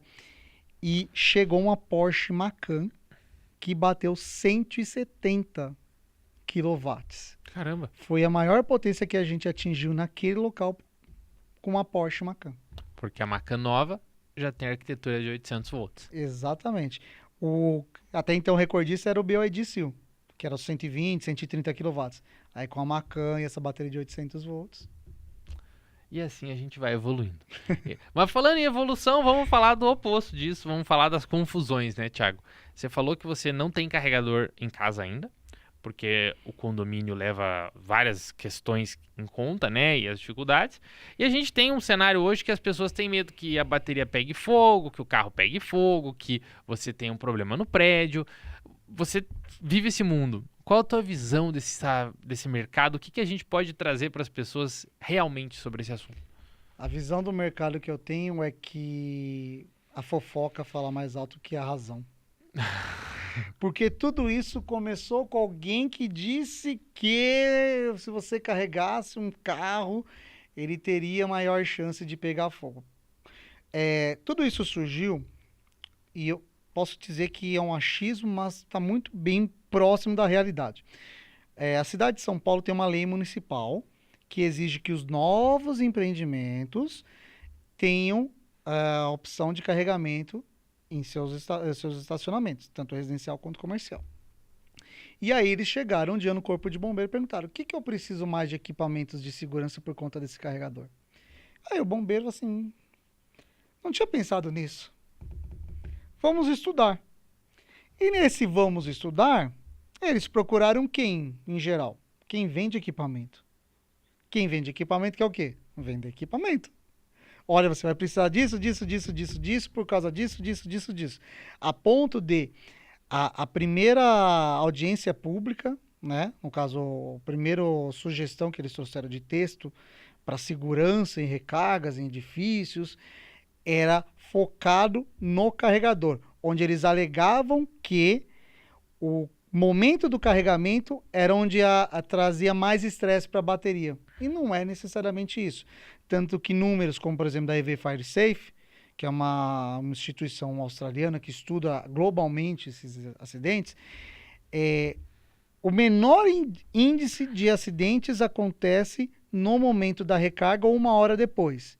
É por volta de 18% durante a recarga e apenas 2% uma hora depois. Só que eles falam do momento, não quer dizer que é o causador. Então, em geral, aconteceu no carregamento, mas não por conta do carregamento.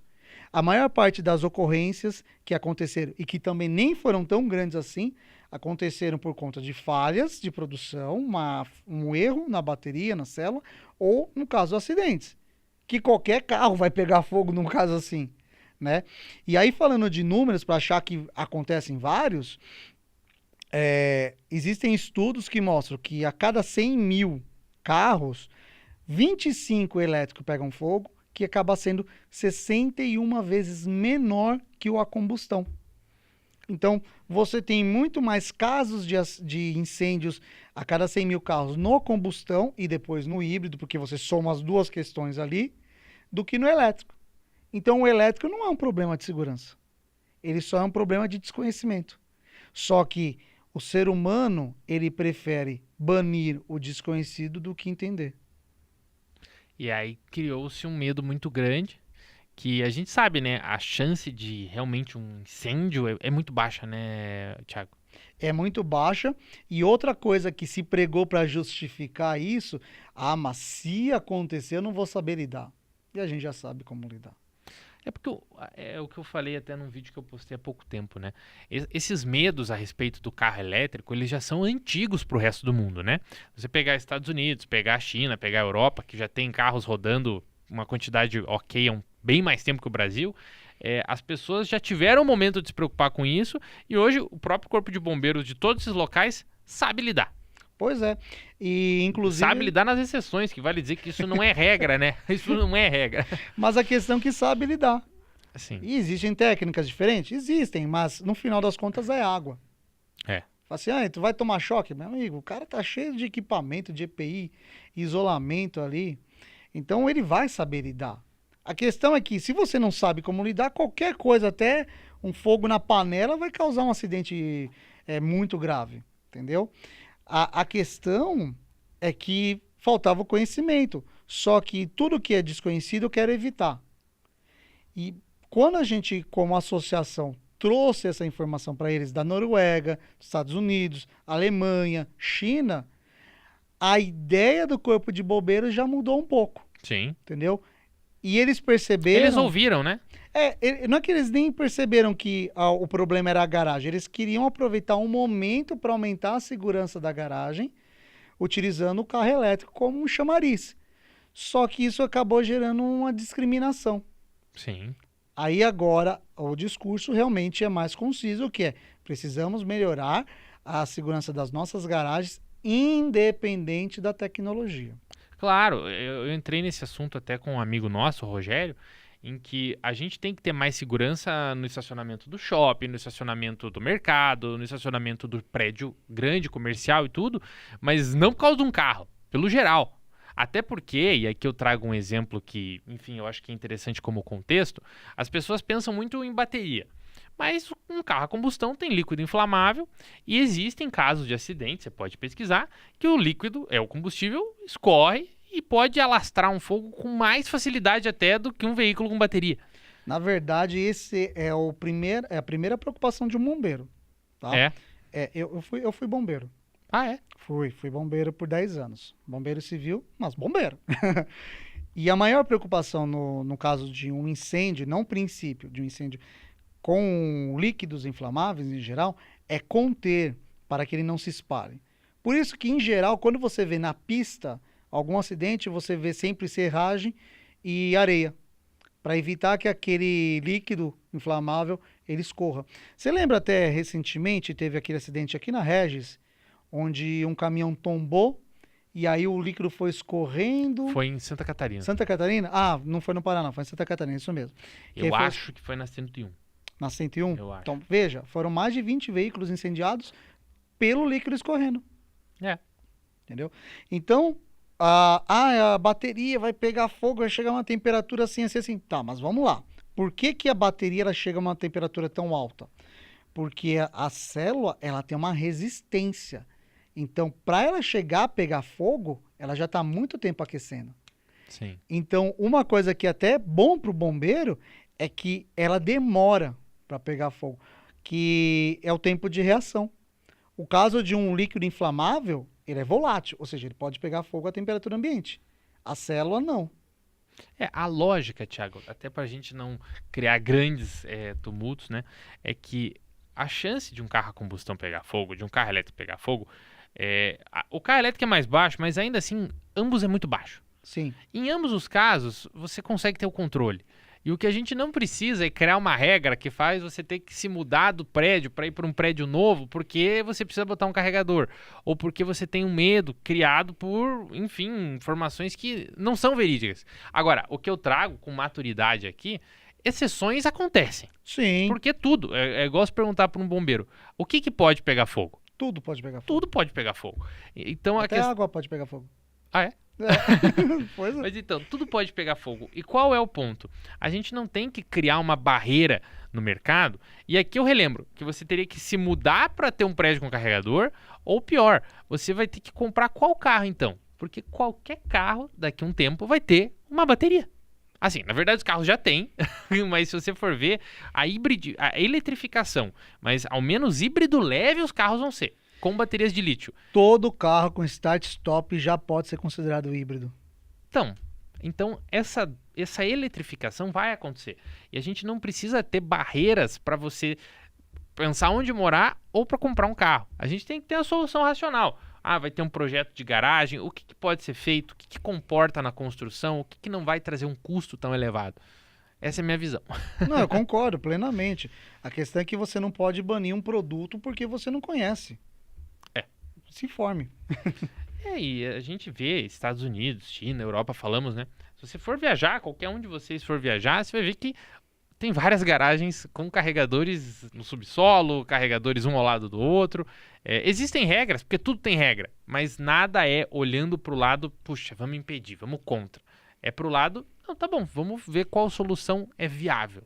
E sabe uma coisa interessante que até o Corpo de Bombeiros de São Paulo trouxe? Que eles estudando esses outros países... Eles ouviram muito vocês, né? Ouviram, com certeza. E a gente conseguiu acrescentar muita informação para eles. E fazem um bom trabalho, não vamos dizer que eles não fazem, eles trabalham bem, né? Esse é o ponto que eu queria chegar. Eles trouxeram um dado onde mostraram que o bombeiro do Brasil em geral, principalmente dos estados mais desenvolvidos, como São Paulo, eles conseguem ter uma eficiência operacional maior que países como a China. Olha só. Então pensa, se o meu bombeiro já é mais eficiente, por que ele não teria a mesma condição de combate? Sim. Por que seria um problema? Se na China, que em teoria é um bombeiro menos eficiente, como foi alegado, eles conseguem apagar incêndio de carreira quando acontece. Até porque os bombeiros, eles são responsáveis por salvar muitas vidas, né? Você vai Exato. chamar o bombeiro, então eles fazem um bom trabalho. Você Fazem. mesmo foi bombeiro, né? Sim, exatamente. É. Salvei a vida já do A meu gente próprio só- filho. Ah, é? É, engasgado com um fiapo de manga. Então, o ponto é, a gente precisa chegar numa solução viável, possível, porque o bombeiro vai executar o trabalho dele, como já executa muito bem, a gente sabe, eles trabalham bem, mas de forma que a tecnologia não seja prejudicada, né? Pelo Dessa contrário, forma. seja aliada. Seja E a aliada. partir do momento que você vê que uma tecnologia ela pode te dar maior tempo de reação, isso é positivo. É isso mesmo. E é isso. Eu acho que esse é o grande ponto desse assunto. E aí, Thiago, falamos de muita coisa, né? Mercado, infraestrutura, carros. Comprou um carro. Entramos nesse assunto que é um assunto que dá muito pano pra manga. E agora, talvez como a Bravei, como associação, o que mais você fala pra pessoa que tá aqui acompanhando, que quer comprar um carro elétrico, ou quer comprar um carro híbrido, ou tem dúvida? O que você fala pra aquela pessoa que te pergunta, e aí, Thiago, é bom ou não é? Como que é a tua visão? A primeira coisa que eu falo para você é o seguinte: se você quer comprar um carro, você já deu o primeiro passo, seu desejo. O segundo passo é você entender o que você quer. E aí cabe você procurar quem vive isso e não quem denigre.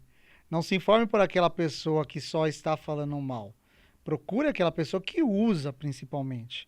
Então, a associação está aqui, inclusive, para apoiar os novos usuários de mobilidade elétrica, para dar essa ajuda que você precisa para entender o carro elétrico e até mesmo lutando junto ao poder público e às montadoras para que o usuário de carro elétrico tenha a melhor experiência possível, onde a gente discute políticas públicas como isenção de IPVA, sobre regulamentação de vagas da garagem e até mesmo políticas públicas de incentivo ao desenvolvimento da infraestrutura de carregamento. Então a Bravei hoje ela é a única associação que representa o consumidor, o usuário de mobilidade elétrica no Brasil. Olha que legal. É bom e assim, essa troca de informações, né, você poder trazer o consumidor, mostrar um pouco mais, é muito legal. E vou te dizer um negócio, dificilmente você vai achar um lugar que não tenha um associado da Bravei para te ajudar no caso de um perrengue. Ah, é? Coisa mais comum assim, gente, eu tô passando por tal lugar, não tô conseguindo fazer tal coisa. Não, peraí que eu vou ver aqui. Ah, tá bom, vê se resolveu. Ontem, por exemplo, eu estava precisando cadastrar um aplicativo novo, estava dando erro. Pessoal, como é que eu faço isso? Ah, faz assim, assim, assim. Ah, pronto, consegui. Aplicativo de carregador ainda é uma coisa que dá muito pano pra manga, né, E Thiago? vai dar por muito tempo ainda. Vai. Porque, vamos lá. Por que eu só não coloco um cartão de crédito pra pagar o carregador? Então, né? A verdade é que a gente tem que considerar que o carregador ele vai continuar sendo conectado em alguma coisa, né? Tá. Hoje, qual que é a principal interface com o usuário? É o aplicativo. Ele nasceu dessa forma. Não quer dizer que tem que ser. Só que aí você tem que entender o modelo de negócio e o funcionamento também do equipamento para você adicionar mais uma peça na questão. Quanto mais peça, mais problema pode dar. Essa é a verdade. Então, não é falta de vontade. Pelo contrário, todas as empresas que hoje trabalham com carregadores de veículos elétricos estão correndo atrás dessa solução de pagamento direto no carregador. As empresas querem isso. As empresas querem, tá? É uma ansiedade muito grande. O consumidor também quer, né? Porque o consumidor está cansado de baixar um monte de aplicativo, ter que fazer o cadastro de novo, colocar informação de cartão de crédito. Então, assim, o consumidor ele quer fazer o quê? Ele quer colocar a tomada e acabou. E aí você já tem algumas tecnologias para isso, como o AutoCharge, que você conecta um carro no seu veículo pré-cadastrado no aplicativo, mas o uso dele no dia a dia vai ser mais rápido. Eu tive a dor de cadastrar, só que... Depois ele só detecta o carro e libera. Exatamente, é uma dor inicial. O pagamento via cartão, provavelmente vai ser uma dor muito menor também, porque sequer cadastro você vai precisar ter. Mas não é uma coisa tão simples de desenvolver. Existe isso fora do Brasil? Existe, mas está fora do Brasil. Agora a gente tem que fazer com que as empresas dentro do Brasil consigam se comunicar corretamente. Mas então existe o interesse de colocar um cartão de crédito ali para você passar e... Cartão de crédito, Pix, Vale Transporte, o que importa é que você carregue e que eu receba. Esse é um bom ponto. Mas já me falaram que existem algumas barreiras tributárias para fazer isso também, que é a lógica dos sistemas dos carregadores, né? A barreira tributária eu acho que é a menor, viu? É. Porque, querendo ou não, é uma comercialização que já existe hoje. Então, o sistema de pagamento ele não vai interferir na lógica do negócio. É um serviço. E tem que atender o consumidor. Exatamente. E, principalmente, atender quando der errado. Quando dá certo é fácil atender. É verdade. E aqui, Thiago, estamos aqui batendo um papo, né? Quase fechando. Te pergunto, o que mais você acha que seria legal contribuir desse mundo? Assim, a gente tem uma audiência aqui de pessoas que ou estão querendo comprar um carro, ou já compraram, ou são entusiastas. O que você enxerga ainda? Tem muitos anos pela frente, tem novidades, tem muita marca para chegar.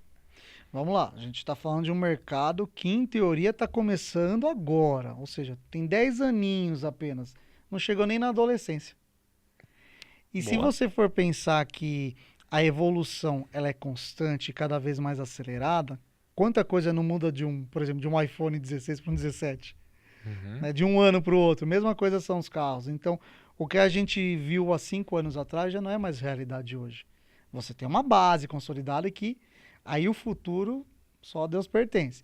Mas o que eu falo para você que está esperando o momento certo para entrar, porque o carro vai ficar, como diria... Obsoleto, exatamente. Tudo vai ficar obsoleto. Você vai ficar obsoleto. Então não espere algo ficar obsoleto para você falar, não, agora eu vou entrar no novo. Até lá você não vai estar aproveitando. Então aproveite cada momento, curta cada fase. E se você está esperando o seu carro ficar 100%, ou seja, não, agora está perfeito, ele nunca vai ficar, você nunca vai ter. Acho que como complemento, né? Não que você tenha feito isso como complemento, uma lógica que eu trago para as pessoas é que a gente pode até olhar opções seminovas, né? Porque para quem tem o medo de perder ou o medo da tecnologia, você pode comprar um seminovo, tem concessionária que tem seminovo da concessionária com garantia. Então, assim, você já tem mais uma boa oportunidade para olhar o carro. Aliás, eu diria que você falou uma coisa muito importante. Eu diria que a compra mais consciente hoje no mercado automotivo é um elétrico seminovo. Eu também acho. Porque, vamos lá, agora vamos falar um pouquinho da desvalorização, que eu acho que é importante. Claro. Todo mundo fica falando do medo da desvalorização do carro elétrico. Isso acontece? Acontece, mas existem fatores. Primeiro lugar, você tem novos carros mais modernos entrando no mercado, então a tecnologia anterior fica um pouco menos interessante, já cai um pouco o valor. Esses carros estão entrando por um preço mais baixo, ou seja, um carro usado vai ficar um pouco mais baixo. Isso se chama reposicionamento de preço. Sim, esse reposicionamento foi muito forte. Exatamente. E o terceiro é o cara que não sabe vender o carro. Então, o vendedor que não entende do carro, ele não vai saber argumentar a venda dele, logo ele vai empacar, logo ele vai pagar pouco e também vai vender por qualquer coisa para ele desovar aquele carro. Então, se você for numa agência que tem um carro elétrico lá, tá com baixa quilometragem, tá com os carimbinhos de todas as revisões lá, cara, vai ser o melhor negócio.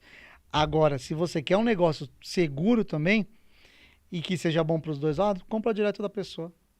A pessoa vai vender por um preço melhor do que repassando na agência, muitas vezes, e você vai conseguir por um preço melhor do que comprando na agência. É uma boa análise.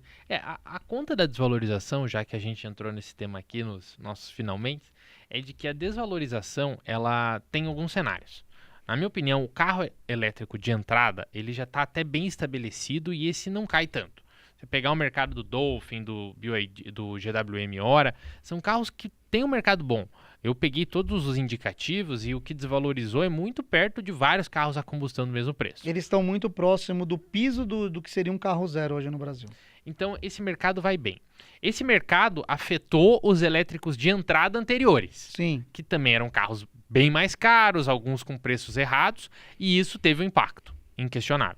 Mas o elétrico que mais dá esse receio no mercado também é o elétrico que faz parte de uma fatia muito pequena, né? Que é o de luxo. Que é o de luxo. Que ele, pelo fato de ser de luxo, já vai ter uma O desvalorização. elétrico de luxo faz muito barulho, mas se você for analisar, ele faz parte de uma fatia bem pequena. Acho que 70%, 80% do mercado são os carros bem mais de entrada. E esses de luxo, eles já desvalorizam via de regra por serem de luxo. Sim. Se você pegar os carros de luxo a combustão, carros com motor V8, 6 cilindros, eles já têm uma desvalorização acentuada. Quando ela se torna o elétrico e você tem um carro que tem um preconceito maior do consumidor, é um carro que também as marcas vieram com preços muito agressivos, né? Tem nota fiscal de Audi e-tron de mais de 800 mil. Sim. Hoje o Q6 não custa 600. Eu já vi usado por 220. Então você entra num ponto em que esses carros caíram, mas eles caíram muito primeiro porque eles são de luxo, e os carros de luxo caem, e depois você tem uma dúvida maior do mercado, mas o contexto principal é, a maioria dos carros tem preço normal. Você pegar Dolphin, você pegar o Hora, você pegar vários desses mais carros de um nicho de 100 a 200, o mercado é muito comum. Dificilmente você vai encontrar um Dolphin usado por um preço muito mais abaixo do zero. Até porque com esse mercado de carros para trabalho, carros de aplicativo e tudo, se você tiver um Dolphin muito barato, ele vende assim, ó. Sim. E o que é legal, todo o mercado de Rava ou de Song, que são os híbridos, né, já é um mercado que está bem estabelecido também, a coisa caminhou bem, então eu noto que isso vai cada vez mais se tornando mais tranquilo. E a gente falou do Audi, dá para falar de Volvo, dá para falar de alguns elétricos de luxo. Esses carros também estão começando a cada vez mais receber os olhos do mercado. Eu digo pelo próprio Porsche elétrico, né, o Taycan. Pessoal, poxa, o Taycan tá caindo e tal. Mas ele já tá meio que chegando no piso dele. Por quê? Porque chegou uma faixa de preço que já tem muita gente que tá ali, ó. Opa, eu compro. Por esse preço eu compro. Então você começa a chegar num ponto que daqui a pouco esse mercado que caiu mais, ele não vai nem mais ter tanta opção porque as pessoas vão começar a se interessar. Mas aí vai ter entrar outra coisa, que é a entrada de novas marcas no mercado de luxo. Isso é uma outra briga. E aí a briga vai ser muito maior. Isso é uma outra briga, porque, enfim, um grande ponto que a gente está vendo da indústria, principalmente os chineses, né? Porque as marcas tradicionais têm belíssimos produtos, eu gosto muito, tenho carro, tudo, mas eles não tinham essa briga de preço tão grande entre eles, né? Agora, o chinês tem o objetivo de trazer um carro de 1.000 cavalos pelo preço do carro de 500 do concorrente. E aí isso acaba dando um impacto. E não adianta você querer criticar o mercado chinês se essas próprias marcas tradicionais estão produzindo na China. Ah, não, exato. Por exemplo, o Volvo X30 é feito onde? É um carro chinês, né? É um carro chinês. Então, até a Stellantis está vindo com uma marca chinesa, que é a Leap Motors. A Leap Motor. É que todo mundo se aliou ao chinês para conseguir aumentar a produção, para conseguir entrar no mercado deles, para conseguir ter preços mais baixos. Então, assim, não cabe a nós, consumidor, olhar para as marcas e falar, ó, vocês estavam erradas. Não, o movimento delas foi esse, como de todas as empresas, o iPhone, por exemplo, porque a China hoje é o país que mais produz, mais compra, mais vende, não tem como fugir disso. E vou te falar uma coisa, o mercado chinês interno, ele é muito mais aquecido que é o que eles mandam para fora. Até pouco tempo atrás, 90% dos carros elétricos produzidos na China eram consumidos dentro da China. A gente era nada para eles. Agora eles estão abrindo mais os olhos para a Europa e para a América. Para enviar o carro. Bom, Thiago, deixa eu te agradecer aqui. Eu que agradeço a oportunidade. Obrigado por participar do podcast Electricar BR. Aqui novamente um bom detalhe, né? Direto dos estúdios BG9 Entretenimento em Curitiba, que é o nosso parceiro para fazer o estúdio, que o Thiago gostou muito das cores, né? E agradeço o Thiago de volta, porque o Thiago é uma pessoa que eu já conheço há muito tempo. Tem um papel muito importante nessa eletrificação, nos conhecimentos, e assim, é muito bom a gente ver essa evolução, a gente sentir ela, e é como eu falei, a gente veio pro estúdio aqui, puxa, precisava carregar? Não, já tem um carregador perto. E isso, 3 anos atrás, impossível. Perfeito. Obrigado, dá os seus... Obrigado mais uma vez pelo convite, na verdade já estava há muito tempo querendo vir, achei um tempo finalmente, e se você puder também me acompanhe no YouTube Meu Carro Elétrico, no Instagram Carro Elétrico Meu. E também, por favor, acompanhe a Bravei.oficial no Instagram, porque lá a gente traz, inclusive, muita informação sobre o mercado e também sobre as políticas públicas de mobilidade elétrica no Brasil. Boa, obrigado então. Hoje, podcast Electric BR com o Thiago. Vai ter mais alguns vídeos legais com ele que a gente já gravou. Valeu, pessoal. Até mais.